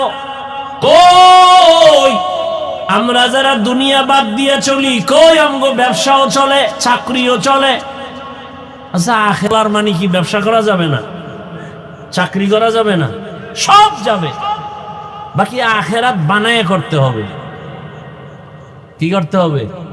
ও যুবক বাবারা, তোমরা দুনিয়া দুনিয়া করিয়া 3 বেলা খাও, আমরা আখিরাত আখিরাত বলিয়া 1 বেলা খাই। এই মোনাজাত দিয়ে তুমি এক্ষুনি বুঝো, তোমরা দুনিয়া দুনিয়া বইলে কয় বেলা খাও? 1 বেলা। আর আমরা আখিরাত আখিরাত বইলে কয় বেলা খাই? তো তুমি আমার থেকে আগাইলা কই? তোমরা দুনিয়া দুনিয়া কইয়া রাতে ঘুমাও, আমরা আখিরাত বলিয়া রাতে ঘুমাই। তুমি দুনিয়া দুনিয়া করিয়া আজকে তুমি বান্দা বিভিন্ন দেশে ঘুরো, আমরা আখিরাত আখিরাত বলিয়া আমরা দেশ বিদেশে ঘুরি। তোমরা দুনিয়া দুনিয়া করে চাকরি করো, ব্যবসা করো, বিয়া করো, আমরা আখিরাত আখিরাত করে ব্যবসাও করি, চাকরিও করি, বিয়ে শাদিও। তোমাদেরও সন্তান আছে, আমাদেরও আছে। তাহলে তোমরা আগাইলা কোথায়? কই আমাদের তো খানা বন্ধ হয় নাই, ঘুম বন্ধ হয় নাই, চাকরি বন্ধ হয় নাই। হয়তো বা তোমাদের তুলনায় 10 তলা বিল্ডিং নাই, টাকার পাহাড় নাই, কিন্তু আমাদের কাছে যে সম্মান আছে এটা তোমাদের কাছে নাই। তাহলে আমরা আখিরাত বলতে গিয়া তো কই দুনিয়াতে সম্মান কমে নাই, খানা বন্ধ হয় নাই। বরং তোমরা দুনিয়া দুনিয়া করি এক সময় বাড়ি কইরা বাড়ি বেচছো, বাড়ি তুইয়া পালান লাগছে, ঠিক না? মহামারী করোনায় স্কুল বন্ধ, কলেজ বন্ধ, চাকরি বন্ধ, ব্যবসা বন্ধ। জানছনি, খবর রাখছনি যে একটা মাদ্রাসাও এ দেশে বন্ধ হয় নাই, কোনো হুজুর না খাইয়া মরে নাই। মাস্ক পরছে, ট্রিপল মাস্ক, মরবে না করোনা, কিন্তু এই সময় মানুষ মরে নাই। বাবা মারা গেছে, ছেলেরা কাছে যায় না, করোনা। কিন্তু তাকাইয়া দেখছো ওই সময় আমার দেশের টুপিওয়ালারা শত শত করোনার লাশ হাত দিয়া ধইরা গোসল করাইয়া, কাফন পরাইয়া, জানাজা পড়াইয়া কবরে রাখছেন। একজন হুজুরেও করোনায় মরে নাই, আর ট্রিপল মাস্ক ওয়ালারা মরে গেছে। সম্মান আমার আল্লাহর দেওয়া, এটা বড় দামি। এজন্য 1000 বছর আগে রহমতের নবী বলে গেছেন, চ্যালেঞ্জ দিয়া গেছেন, 2 জিনিস ধরে রাখলে ঈমানও যাবে না, সম্মানও যাবে না। তারাকতু ফীকুম আমরাইন লান তাদিল্লু মা তামাসসাকতুম বিহিমা কিতাবাল্লাহি ওয়া সুন্নাত রাসূলি। 2 জিনিসের এক হলো কোরআন, দ্বিতীয় হলো রসুলের সুন্নাত আদর্শ। ও মুসলমান যুবক বাবার, আমাকে জবাব দাও, নবীজির রেখে যাওয়া আদর্শ এটা মানবে হিন্দুরা, বৌদ্ধরা, খ্রিস্টান? নবীজির রেখে যাওয়া আদর্শ মানবে কারা? কোন দেশের? লন্ডন? কোন দেশ বলেন? সারা দুনিয়ার মুসলমান শুধু এই নাগরপুরের ডাবা, আপনারা আপনাদের জন্য আলাদা কিছু না? আপনারা মুসলমান না, কোনটা মানেন না কেন? রসুলের আদর্শ। আচ্ছা, মানলে ক্ষতি হয়? একজনে বলেন হ্যাঁ রসুলের আদর্শ মানলে ক্ষতি। আল্লাহর কসম, আমি এখন নবীর আদর্শ বাদ দিয়ে দেব। আমি বাদ দিব। বলেন দাড়ি রাখলে ক্ষতি হয়? তাহলে আমি দাড়ি কাটবো, এক্ষণ কাটবো, কোনো কথা নেই। নামাজ পড়লে ক্ষতি? বরং দাড়ি না রাখলে কি ক্ষতি? 1 নাম্বার, এই লেখা রাখ, ঘরের দরজায় টানায় রাখবি। দাড়ি কাটলে 1 নাম্বার ক্ষতি, যৌবন চলে যাবে। এই দাড়ি কামান্যার প্রবণতা যেদিন বাড়ছে সেদিন থেকে হার্বাল কোম্পানিও বেড়ে গেছে। কারণ যৌবন নাই, হার্বাল ছাড়া উপায় নাই। হাসিও না, খুব হিসাব করে কথা বলতেছি। তো কপাল পুরলে কি করার, ওই যে বুঝ নেই। 1 নাম্বার শাস্তি, দাড়ি কাটলে কি থাকবে না? 1 নাম্বার শাস্তি। আল্লাহ আমাদের হেদায়াত দান করুন। আরো কত কত এগুলো বলবো না। আল্লাহ যদি হেদায়াত দিয়ে দিব তো আমার সবাইরে জান্নাতে নেওয়া তো ফরজ না। দাওয়াত দিলাম, এটা আমার দায়িত্ব। মানবেন কিনা সে দায়িত্ব আপনার, বলবো কিনা সে দায়িত্ব আমার। কেমনে আর বুঝাবো? রসুলের আদর্শ থেকে আরো সুন্দর আদর্শ কারো কাছে আছে? থাকলে বলেন আমি নবীরটা বাদ দিয়ে তাত্রা নিব। কেউ যদি বলতে পারেন হাফিজ ভাই নবীজির আদর্শ থেকে আর একটু সুন্দর আদর্শ হলো শেখ মুজিবুর রহমান সাহেবের ভেতরেরটা, নাউজুবিল্লাহ পরে খাও, কি কই এটা হলো? আমি নবীরটা বাদ দিয়া শেখ মুজিবেরটা নিব। খুব খেয়াল করো। কেউ যদি বলতে পারো নাগুর উপরের জমিনে দাঁড়াইয়া নবী মুহাম্মদের আদর্শ থেকে একটু ভালো জিয়াউর রহমান সাহেবের আদর্শ, আমি নবীরটা বাদ দিয়া খোদার কসম জিয়াউর রহমানেরটা নিব, সাহস আসেনি বলার মতো? তাহলে শুনে নাও আমার থেকে, জিয়াউর রহমান বুঝি না, শেখ মুজিব বুঝি না, দুনিয়ার সব মানুষের আদর্শ না পাপ, একমাত্র রসুলের আদর্শই হলো পাপ। দুনিয়ার সব মানুষের বানানো আদর্শ, আব্রাহাম লিঙ্কনের আদর্শ, মাও সেতুনের আদর্শ, লেনিনের আদর্শ, কার্ল মার্ক্সের আদর্শ, সব না পাক। গণতন্ত্র, নারী পুরুষ সমান অধিকার, হ্যাঁ সমান অধিকার নারী পুরুষ। কি বুঝাইতে চায়? সহজটা বুঝাইলি তো, উল্টাটা বুঝে কি? পুরুষ যেমন 4 বিয়ে করতে পারবে, নারীও 4 স্বামী রাখবে। তাসলিমা নাসরিন বলছিল আমার পেট আমার শরীরের অংশ, আমার পেটে বাচ্চা নিব যেখান থেকে মনে চায় সেখান থেকে। একজন স্বামী আমাকে বাচ্চা দিবে এটা হতে পারে না। এটা কেমন পেট? আমগো দেশের কুকুর নিয়ে আছে, যেখান থেকে মনে চায় সেখান থেকে বাচ্চা নেয়। এই পেট মানুষের না কুত্তির?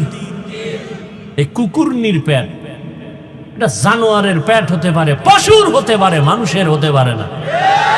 তাসলিমা পশু না মানুষ? মানুষ। কেমন মানুষ? MBBS doctor. কি ডাক্তার? এমবিবিএস ডাক্তার হইয়া কেন এমন পশুত্বের আওয়াজ? একমাত্র কারণ হলো তাফাক্কুহ ফিদ্দিন নাই, দিনের বুঝ নাই। আর দিনের বুঝ না থাকার কারণ হলো কোরআনের আলোর সাথে তার কোনো সম্পর্ক নাই। ঢাকা কলেজের প্রফেসর আহমদ শরীফ, সে বলে আমি মরণ বিশ্বাস করি না, কবর বিশ্বাস করি না। ছেলে মেয়েরে বলে গেল আমি মরলে আমার কবর টবর দিবি না। ঠিকই কপাল খুলে গেছে ফেরাউনের মতো, ওর আর কবর টবর হয় নাই। ছেলে মেয়েরা বাবার দেহটাকে হসপিটালে দান করে দিয়েছে, দেহ দান, আর আর কবর হয় নাই। তো কেমন সান কপাল যে মাইয়া ফোলারা যে একটু যাই কবরের পাশে দাঁড়াবে, কবরও নাই। ও আমার বাবারা, তাহলে পুরো বয়ান মনে রাখতে পারবা না, 2-3টা কথা মনে রাখো। এক, তোমরা দুনিয়া দুনিয়া কইরা কত উপরে গেছো, আর আমরা আখেরাত কইরা কইরা কত নিচে নামছি। হিসাব মিলাবা, এটা হিসাব মিলা একটা লাইনে যাও। নাম্বার 2, তোমার মতো জেনারেল লাইনের মানুষগুলো যদি জেনারেল পথে থাইকা 5 ওয়াক্ত নামাজ পড়ে তুমি পারো না কেন, এটাও তুমি মিলাও। 2, 3 নম্বরে মদিনা বলা নবীর আদর্শ থেকে যদি আরো ভালো আদর্শ তাকে দেখাও, আমরা নিব। কিন্তু আজও পর্যন্ত কেউ প্রমাণ করতে পারে নাই। আজকে যদি নবীর আদর্শ মতে জমিন চলতো, দুনিয়ায় মরার আগে মানুষ বেহেশত দেখা যাইতো। নবীর আদর্শ কত সুন্দর, কাউকে গালি দেওয়া যাবে না, মিথ্যা বলা যাবে না, কারো হক নষ্ট করা যাবে না। নবী কেমন কেমন নবী, কেমন আদর্শের নবী আমার। শুধু মানুষ সামনে আসতেছে কোরবানি, নবীর আদর্শ কেমন, একটা পশু জবাই করতে গিয়া আর একটা পশুর সামনে কইরো না, ওই পশু কষ্ট পাবে। কারণ একটা পশুর কষ্ট ইসলাম বরদাস্ত করে না, সেখানে মানুষের কষ্ট কেন ইসলাম সমর্থন করবে? একমাত্র রসুল বলেছেন, আল মুসলিমু মান সালিম আল মুসলিমুনা মিন লিসানিহি ওয়া ইয়াদিহি। খাঁটি মুসলমান ওই ব্যক্তি যার হাত আর জবান দ্বারা অন্য কষ্ট পায় না। একজনকে কথা দিয়ে কষ্ট দেওয়া হারাম, কাজের দ্বারা কষ্ট দেওয়া হারাম। কতটা সব ইসলাম সহজ, এটারে কঠিন বানায় দিছে কেউ কেউ। ইসলাম মানলেই মনে করে মানুষ, মনে হয় বিপদ, অথচ ইসলামটাই হলো মানুষের জন্য নিরাপদ। দেখা হলে আগে সালাম দিবে, ইসলাম। কিছু খাবে ডান হাতে খাবে, পান করবে ডান হাতে, ইসলাম। সালাম দিলে মোহাব্বত বাড়বে, তো শত্রুতা করবে কেন? বারবার যদি সালাম দেয় শত্রু মিত্র হয়ে যায়। তাহলে ইসলাম মানলে সালাম দিতে হবে, সালাম বাড়লে মোহাব্বত বাড়বে, শত্রুতা আর থাকবে। তখন আর মোবাইলে গোপন হত্যা হবে না। সালাম নাই, মোহাব্বত নাই। সালাম দেয় না এমন জায়গায় গিয়ে দেয় যারে দেওয়া জায়েজ নাই। মিস কল পাইছে, আরে খালি সালাম। অথচ মাকে সালাম দাও, বাবাকে সালাম দাও, বোনকে সালাম দাও, স্ত্রীকে সালাম দাও, স্ত্রী স্বামীকে সালাম দাও, এগুলো নাই। বেগানারে সালাম দেয়, বেআই সাহেব বেআইনেরে বারবার সালাম দেয়, বউরে জীবনেও সালাম দেয় না। ইসলাম সালাম কতটা গুরুত্বপূর্ণ। আসসালাম কাবলাল কালাম, রহমতের নবীর আদর্শ, কথার আগে সালাম দাও। এরে পর্দার আম্মা জানেরা, বোনেরা, এখনো এই এলাকায় বহু মহিলারা আছে 5 বেলার নামাজ পড়ে, পর্দা করে, স্বামীর মাল হেফাজত করে, মোবাইলে সময় নষ্ট করে না, নাই? আছে। এরে আম্মা জানেরা, আপনারা কেন পারবেন না? আপনার কারণেই তো জমিনে ভালো ভালো সন্তান আসছে। ভালো সন্তানগুলো ভালো মায়ের কারণেই হয়েছে। মায়ের আদর্শ ভালো তো সন্তান ভালো। জেনারেল লাইনে যত ভালো সন্তান দেখবেন মা ভালো হওয়ার কারণে। ওসি সাহেবের ব্যবহার ভালো কেন? কয় মায়ের ব্যবহার ভালো। এসপি সাহেবের ব্যবহার এত সুন্দর কেন? বলে মায়ের চরিত্র ভালো। দুনিয়ার লাইনেও ভালো সন্তান মায়ের কারণে, আখেরাতের লাইনেও ভালো ভালো সন্তান আসছে মায়ের অবদান। খাজা মঈনুদ্দিন চিশতি আজমিরি রহমাতুল্লাহ আলাইহি মদিনাতুল মুনাওয়ারা থেকে ভারতে আসছেন, কালেমার দাওয়াত দিলেন, লক্ষ লক্ষ বিধর্মী মুসলমান হলো। মায়ের সামনে আনন্দ। মা বলে, বাবায় আনন্দ কেন? বলে লক্ষ লক্ষ বিধর্মী মুসলমান। মা বলে, মঈনুদ্দিন এটা সব আমার অবদান, তোমার কিছুই না। মা এই কথা বলা মাত্র মঈনুদ্দিন বলে মা, কারণ? মঈনুদ্দিনের মা বলে, রে বাবা, আল্লাহর কসম, তুই আমার গর্ভে যখন আসছো আমি মা ঘুমাইতাম না, সারা রাত আমার মাওলার কাছে কান্না করে দোয়া করতাম, ও দয়ার মালিক, আমার গর্ভের সন্তান তোমার ওলি হিসাবে পাঠাইও। দুনিয়ায় যখন আসছো আমি মা এই মঈনুদ্দিন, তোকে যতদিন দুগ্ধ পান করিয়েছি, আল্লাহর কসম, এক ফোঁটা দুধও আমি মা তোর মুখে বিনা অজুতে দিতাম না। যেই মা সন্তানকে বিনা অজুতে দুধ দেয় না, এই সন্তান জগৎ বিখ্যাত হবে না তো কে হবে? ও যুবক, এখনো সময় আছে, তওবার দরজা খোলা। মনে মনে আল্লাহকে বলো, হে মালিক, জীবনে তো মনের জাল মিটাইয়া কম দাড়ি কাটি নাই, কম নামাজ সারি নাই, মনে চাইছে পার্কে যাব, গেছি। ও আল্লাহ, মনের শখ মিটায় কত গুনাহ করেছি, আজকে থেকে তওবা করতেছি, আর দাড়ি কাটবো না, নামাজ ছাড়বো না, বেপরদায় চলবো না। মা বাবার দোয়া নিয়া, শিক্ষকের দোয়া নিয়া, উলামায়ে কেরামের দোয়া নিয়া, নবীর আদর্শ মেনে চলবো। আল্লাহর কাছে মন খুলে তওবা করো। আল্লাহ তওবার দরজা খুলে রাখছেন। ও আল্লাহ, কত বড় বড় বড় বড় নাফরমান গুনাহগারকেও তো তুমি ক্ষমা করেছো। আজ আমি তোমার দরবারের গুনাহগার ক্ষমা চাই। জীবনে গুনাহ তো কম করি নাই, হাতের গুনাহ, চোখের গুনাহ, জবানের গুনাহ, অন্তরের গুনাহ। ও আল্লাহ, আজকে থেকে গুনাহ মুক্ত হতে চাই। তুমি রিজিকের মালিক, তুমি সম্মানের মালিক, তুমি হায়াত দেয়ার মালিক। ও আল্লাহ, আজকে থেকে তওবা করলাম, আর তোমার নাফরমানি করব না। মা বাবার দোয়া নিয়ে চলবো, উলামায়ে কেরামের পরামর্শ নিয়ে চলবো, শিক্ষকের দোয়া নিয়া, নবীজির আদর্শ মেনে চলবো। অন্তরে যদি তওবার নিয়ত থাকে, আল্লাহ পাক মুহূর্তে তোমাকে কবুল করে নিবেন। জানি না কার অন্তর তৈরি হবে, জানা নাই। আল্লাহ সবাইকে খাঁটি তওবাওয়ালা জিন্দেগি দান করেন, নবীর খাঁটি আদর্শওয়ালা জীবন আমাদের দান করেন। আলহামদুলিল্লাহি রাব্বিল আলামিন, ওয়াসসালাতু ওয়াসসালামু আলা সাইয়্যিদিল আম্বিয়া ওয়াল মুরসালিন ওয়া আলা আলিহি ওয়া আসহাবিহি আজমাইন। ইয়া আরহামার রাহিমিন, ইয়া আরহামার রাহিমিন, ইয়া আরহামার রাহিমিন। রব্বিরহামহুমা কামা রব্বায়ানি সগীরা। আল্লাহুম্মা ইন্নাকা আফুউন কারীম, তুহিব্বুল আফওয়া ফা'ফু আন্না। আল্লাহুম্মা ইন্না নাসআলুকা রিযাকা ওয়াল জান্নাহ ওয়া নাউযু বিকা মিন সাখাতিকা ওয়ান নার। اللهم إنا نعوذ بك من البرص والجنون والجذام وسيء الأسقام।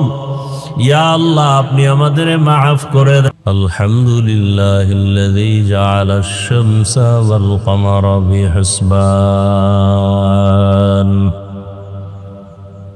ওয়াল নাজমা ওয়াশ শাজারা ইয়াসজুদান وفضل زمانا على زمان كما فضل مكانا على مكان وإنسانا على إنسان. ونشهد أن لا إله إلا الله وحده لا شريك له، لا ضد له ولا ند له ولا مثل له. ونشهد أن سيدنا وسندنا وحبيبنا وحبيب ربنا وطبيبنا وطبيب قلوبنا ومولانا محمدا عبده ورسوله. اللهم صل على محمد النبي الأمي وعلى آله وعلى آله وسلم تسليما وبعد فأعوذ بالله من الشيطان الرجيم بسم الله الرحمن الرحيم يا أيها الذين آمنوا اتقوا الله ولتنظر نفس ما قدمت لغد واتقوا الله إن الله خبير بما تعملون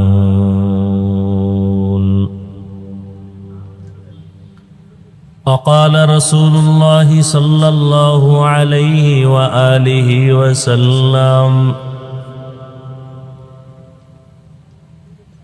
من يرد الله به خيرا يفقهه في الدين صدق الله مولانا العظيم وصدق رسوله النبي الأمي الكريم ونحن على ذلك من الشاهدين والشاكرين والذاكرين والحمد لله رب العالمين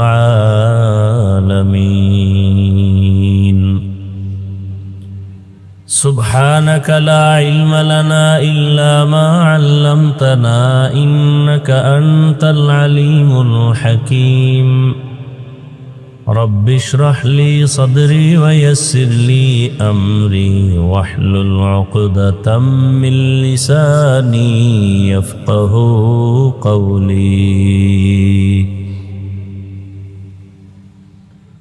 حقیقت کھل جائے گی بوقت امتحان تیرے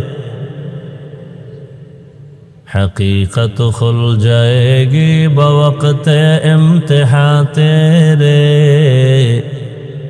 کہ سستی میں یا محنت میں گزاری زندگی تو نے کہ سستی میں یا محنت میں گزاری زندگی تو نے محمد نے آ کر کفر کو مٹایا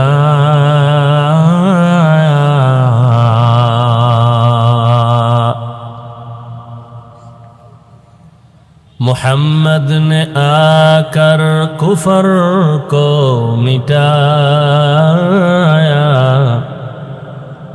کفر کو مٹا کر صداقت بتایا کفر کو مٹا کر صداقت بتایا لا الہ الا اللہ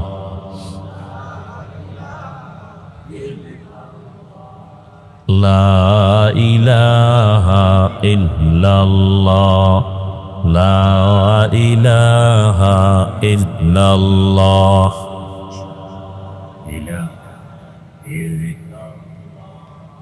لا الہ الا اللہ محمد رسول اللہ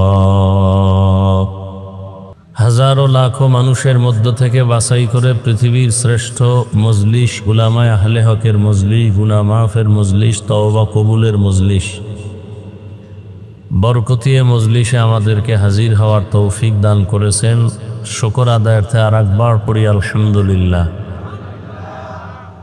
दरूद व सलाम सय्यदुल मुरसलीन रहमतुल लिल आलमीन शफीउल मुज़निबीन खातमुन नबिय्यीन सय्यदुस सकलैन इमामुल मुरसलीन हज़रत मुहम्मदुर रसूलुल्लाह सल्लल्लाहु अलैहि व आलिहि वसल्लमेर উপর উলামায়ে হযরত আলোচনা করেছেন, আপনারা ধৈর্যের সাথে শুনছেন। পৃথিবীর শ্রেষ্ঠ রহমতের নবী পৃথিবীতে আগমনের 40 বছর পর্যন্ত দ্বীন ও ইসলামের কোনো কাজ করেননি, কোনো দাওয়াত দেন নাই। 40 বছর পরে নবীজি দাওয়াত শুরু করলেন, তাও খুব গোপনে। খুব খেয়াল করবেন, সংক্ষেপ 2-4টি কথা বলবো। নবীজি 40 বছর পরে দাওয়াত শুরু করলেন, তাও গোপনে। তালিম করতেছেন, তাও গোপনে। তাসকিয়ার কাজ করতেছেন গোপনে। শুধু গোপনেই না, নবীজি তালিম করতেছেন এতটা গোপনে, আবার পাহারাদার রাখছেন বাহিরে। অথচ আল্লাহ পাক রসুল সম্পর্কে বলছেন, ওয়াল্লাহু ইয়াসিমুকা মিনান নাস। রসুলের ক্ষতি করার কারো কোনো সুযোগ নেই, আল্লাহ হেফাজত করবেন মানুষের বিভিন্ন প্রবঞ্চনা থেকে। সেই নবীজি দাওয়াতের কাজ করেন গোপনে, তাও 40 বছর পরে। আবার বাহিরে রাখেন পাহারাদা, যে কোনো দুশ্মন এসে আক্রমণ না করে। রসুল তো দোয়া করলেই হয়ে যায়। যখন এভাবে দাওয়াতের কাজ করতে করতে গোপনীয়তা রক্ষায় 39 জন মুসলমান হলো, পুরুষ, আর 11 জন নারী। সেই সময় রসুলের জীবনকে শেষ করে দেওয়ার জন্য 27 বছরের একটা যুবক তরবারি হাতে নিয়ে রওয়ানা দিয়েছে, নবীজিকে দুনিয়ার থেকে বিদায় করে দিবে। রসুলও আল্লাহর কাছে চোখের পানি ছেড়ে দোয়া করতেছিলেন। 40তম ব্যক্তি রসুলের কাছে আসছে, রসুলকে জবাই করবে। 27 বছরের যুবক নবীজির কাছে এসে রসুলের জীবন নষ্ট করা তো দূরের কথা, সে তরবারি ফেলে রসুলের হাতে কালেমা পড়ে এরপরে ইসলামের জন্য আবার হুঙ্কার দিলেন, এমনভাবে যে আর গোপনে দাওয়াত চলবে না, দাওয়াত এখন প্রকাশ্যে চলবে। রসুল এবার প্রকাশ্যে দাওয়াতে নামলেন। কতজন ব্যক্তি নিয়া? 40 জন নিয়া। এজন্য আমাদের আহলে হক উলামায়ে কেরাম যারা আকাবিরিন, তারা বলতেন, তেদাত মকসদ নেহি, মকবুলিয়ত মকসদ হ্যায়। আধিক্যতা এটা সফলতার কারণ না, ইখলাস সফলতার কারণ। ইন্না আকরামাকুম ইনদাল্লাহি আতকাকুম। সফলতা হবে তাকওয়ার ভিত্তিতে, জনসংখ্যার ভিত্তিতে না। কার দলে লোক বেশি এ নিয়ে বিজয় হবে, আল্লাহর হিসাব ভিন্ন। আল্লাহর হিসাব হলো তাকওয়া। রসুল এক হাদিসে বলছেন, 73 দল জাহান্নামে যাবে, জান্নাতে যাবে কত দল? কথা বলেন, এক দল। এই যে 73 দল জাহান্নামে যাবে, 73-এর মধ্য থেকে 72 দল জাহান্নামে যাবে। এরা হিন্দু, বৌদ্ধ, খ্রিস্টান, ইহুদি কেউ না। 72 দল জাহান্নামী, সব মুসলমান। সব কি? মুসলমানের মধ্য থেকে 72 দল জাহান্নামে যাবে। মুসলমানের ভেতর থেকে এক দল মাত্র জান্নাতে যাবে। সেই দলটা কারা? যাদের দলে লোক বেশি। হ্যাঁ, নবীজি বলেন, যারা দুইটা আদর্শকে সমানভাবে মেনে চলবে। কয়টা? এক নাম্বার, আমি মুহাম্মদের সুন্নত আর আমার সাহাবায়ে কেরামের সুন্নত। যারা আমি মুহাম্মদেরটাও মানবে, সাহাবায়ে কেরামেরটাও মেনে চলবে, এই একদল জান্নাতে যাবে। তার মানে যারা বলবে আমি মুহাম্মদকে মানি, সাহাবাদেরকে মানি না, এরা মুমিন মুসলমান হলেও ৭২ দলের অন্তর্ভুক্ত। একদল মাত্র হক, যারা নবীও মানে, সাহাবায়ে কেরামদেরকেও মানে। বর্তমান জমিনের হালাত এতটাই দুর্বল যে কিছু কিছু আল্লাহর বান্দা আমার এই সোনার বাংলায় আছেন যে সাহাবায়ে কেরামকে মানবেন তো দূরের কথা, তারা ওপেন বলে, ওমরে ফারুকের নাম ধরে বলে তিনি বেদাতি, ভণ্ড। আমি ঢাকাতে বলেছি যে ওমরে ফারুক রাদিয়াল্লাহু তাআলা আনহুকে বেদাতি বা ভণ্ড বলে, ওর 14 পুরুষ সব ভণ্ড, ওর পেছনে নামাজ হবে না। সাহাবায়ে কেরামদের বিরুদ্ধাচরণকারীদের পেছনে নামাজ মাকরুয়ে তাহরিমি হবে, সহিভাবে নামাজ হবে না যারা সাহাবায়ে কেরামের বিরুদ্ধাচরণ করে।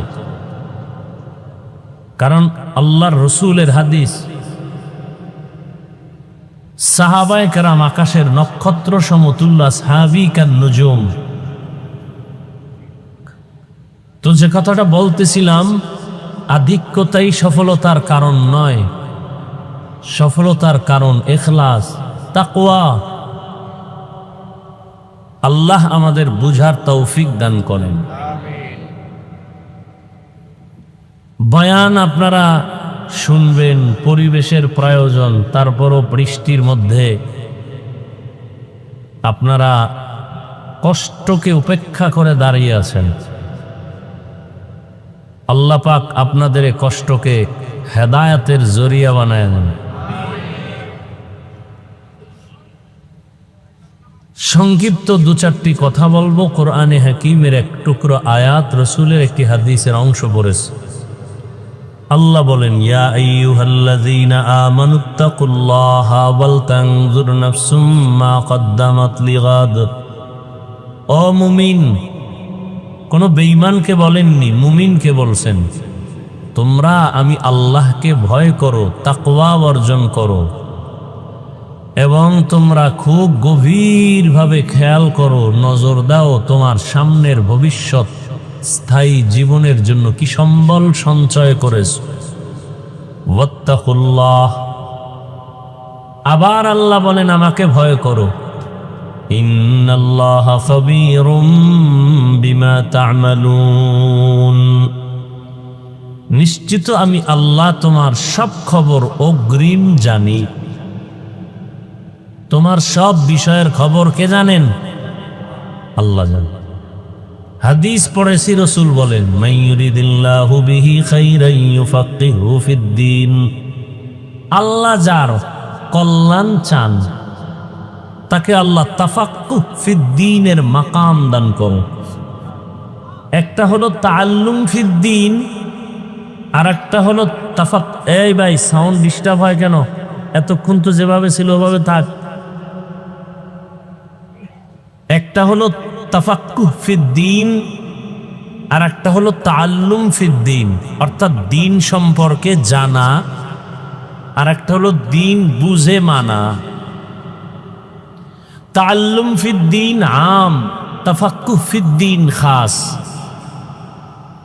অর্থাৎ দিন সম্পর্কে জ্ঞান অর্জনকারী বিধর্মীদের মধ্যেও আছে না নেই?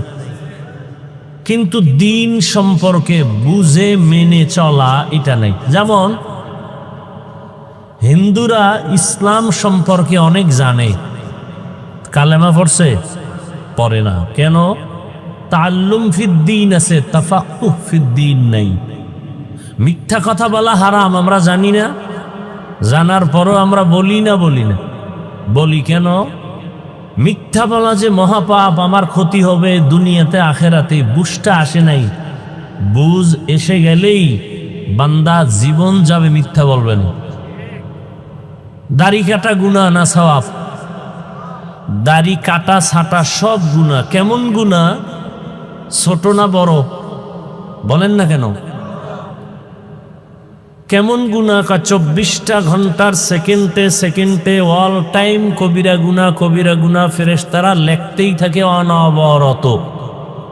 সে ঘুমায় থাকলেও কবিরা গুনাহ লিখতে থাকে। এটা আমরা জানি, মানি না কেন? কয়ে দাড়ি কাটলে আমার দুনিয়াতেই অনেক ক্ষতি হবে, আখেরাতেও ক্ষতি তো আছেই। এ বুঝটা আসে নাই। বুঝ যখন এসে যাবে তখন জেনারেল লাইনের মানুষটাও দাড়ি রেখে দেবে। জেনারেল লাইনে এরকম দাড়িওয়ালা নাই?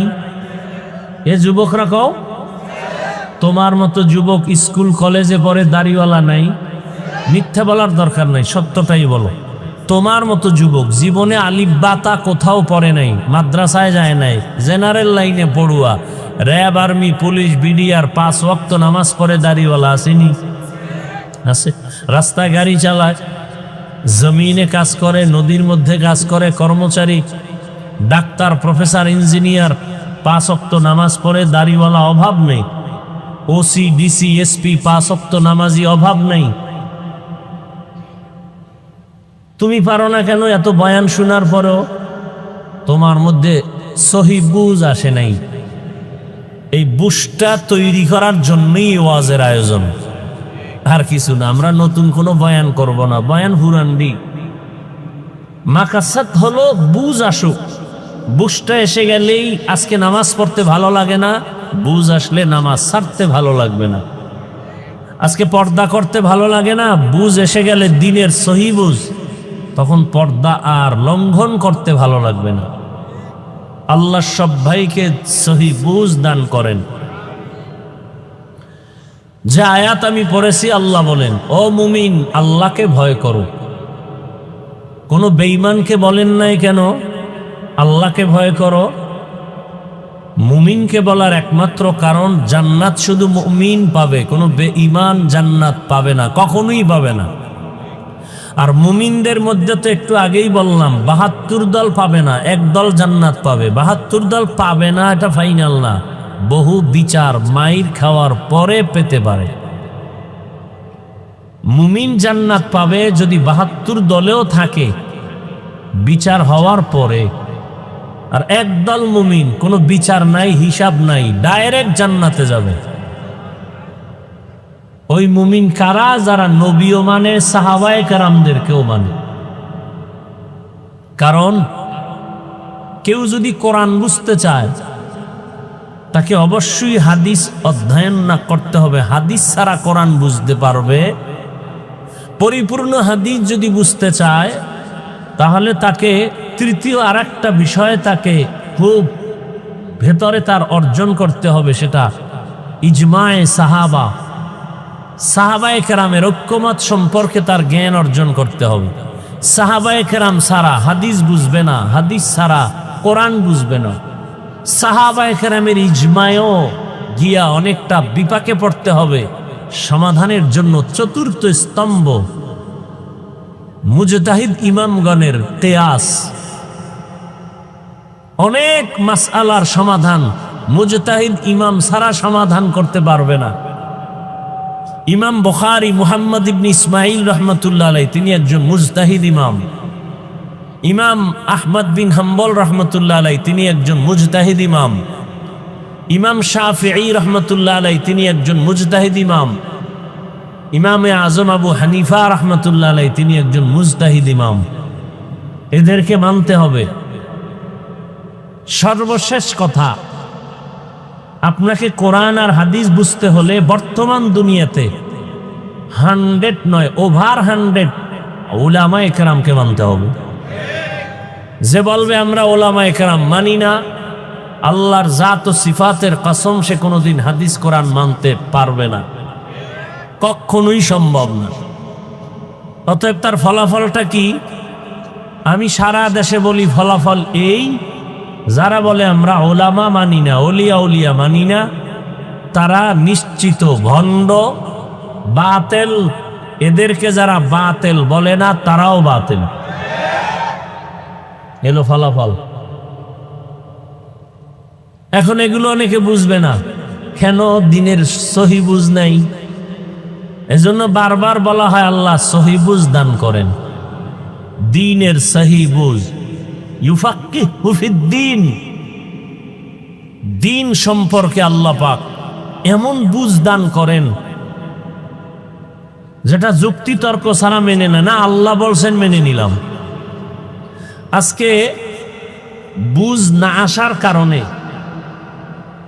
মহিলা, অল্প জ্ঞানের মানুষ, তারাও কোরআনের ভুল ধরার চিন্তা নিয়ে মাঠে নামছে। কি বলে? নারীদের উপরে আল্লাহর পক্ষ থেকে ইনসাফ হয় নাই। একথা বলে এক তাসলিমা জমিন থেকে অন্যদিকে চলে গেল। আর বর্তমান হালাত বড় করুন। আপনারা তো স্লোগান দিচ্ছেন দেশ স্বাধীন হয়েছে, না? দেশ স্বাধীন হয়েছে, স্লোগান দিয়েছেন দেশ স্বাধীন। স্বাধীন হওয়ার পর থেকে এ পর্যন্ত আন্দোলন তো কমতেছে না। কি স্বাধীন করলেন? এতদিন নারীরা শুধু দাবি জানাইছে মৌখিক, আজকে তারা মাঠে নামছে, মিছিল করতেছে। আমাদের দেশের তৃতীয় লিঙ্গের হিজড়ারা, ভিন্ন নারীরা সব এক ময়দানে আসছে। কে যেন তাদেরকে ইঙ্গিত করেছে, মাঠে নামো, আন্দোলন চালাও, দাবি পূরণের 95% রেডি হয়ে যাবে। ইশারা না পেয়ে নামছে। কথা বলেন না কেন? এই স্বাধীন করছেন। একজনে লেখছে যে আমরা কুকুরের মুখ থেকে বাঁচতে গিয়া বাঘের মুখে ঢুকে পড়েছি। কি? ভারতের আগ্রাসন থেকে এখন আমেরিকার আগ্রাসনের উপরে আমরা ঢুকে পড়ছি। ঈমান নিয়ে যারা বাঁচতে চান তাদের অনেক মাইর খাওয়া লাগবে, সেজন্য রেডি থাকেন। আর যারা নামে মুসলমান, গাঞ্জাও খাইবেন, মদও পান করবেন, মায়েরও মারবেন, বাবারও মারবেন, আলেমরে মারবেন, মুরব্বী আলেমদের সাথে বেয়াদবি করবেন, আপনাদের কোনো টেনশন নাই। আপনারা মরার আগে জাহান্নাম দেখে যেতে পারবেন। আর যারা না জান্নাতি পাবো, মৃত্যু তো হবেই, কুত্তা অবশ্যই মরব, তাহলে আপনাকে বহু ঘাত প্রতিঘাত সহ্য করতে হবে। কিসের স্বাধীন? কত রক্ত যাবে আরো, ইসলাম যদি চান। এক তো হলো বেঈমানদের থেকে এক ধাক্কা, আবার আমাদের পরস্পরে কিছু মুনাফিক মাঝখানে বসে বসে আমার কানে এক কথা, ভাইয়ের কানে এক কথা, যেন আমরা এক জায়গায় বসতে না পারি। হুজুরেরা এক হয়, আবার ঘুমের থেকে ওইটা কেমন কেমন ভাব। কেউ কয় স্বপ্নের মধ্যে কে যেন কি বলতেছে। এই যে এক হালাত, আমরা তো স্বপ্ন দেখতেছি হুজুর এক হয়ে যাবে, হুজুর এক হলে আগামীতে আমরা ক্ষমতায়। এত সোজা, এত সোজা, বড় কঠিন। কত কঠিন এর কোনো ভাষা নাই বলার, এর কোনো ভাষা নাই বলা। পৃথিবীতে ইসলামের পতাকা নিয়ে ইখওয়ানুল মুসলিমিন ক্ষমতা আসছে, টিকতে পারে নাই। বড় কঠিন থেকে কঠিন। আপনি মনে করেন বাংলাদেশ ইসলাম কায়েম হয়েছে, কি কায়েম হয়েছে? আপনারা যে এখানে এত মানুষ বৃষ্টির মধ্যে, ফজর নাই, জোহর নাই, আসর নাই, মাগরিব নাই, এশা নাই, বয়ান শুনতে আসছেন, নামাজের চিন্তা নেই। অথচ রসুল বলছেন মুমিন বেঈমানের মাঝে প্রাচীর হলো নামাজ। বাইনাল আবদি ওয়া বাইনাল কুফরি তারকুস সালাহ। যে মুমিন সে নামাজ পড়ে, যে বেঈমান সে নামাজ পড়ে না। এই হলো আমাদের ইমানের হালাত। আল্লাহ হেদায়েত দান করুন।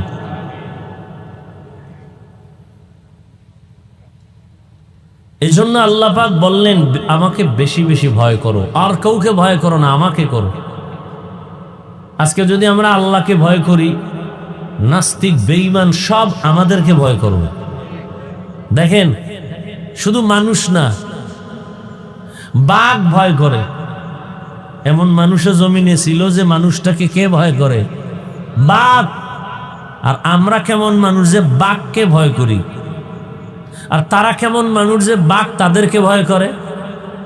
আমরা সাপকে ভয় করি, আমরা কেমন মানুষ। আর আল্লাহর প্রিয় মানুষ ছিল, সাপ তাদেরকে ভয় করে। বড় কঠিন। তারাও মানুষ, আমরাও মানুষ।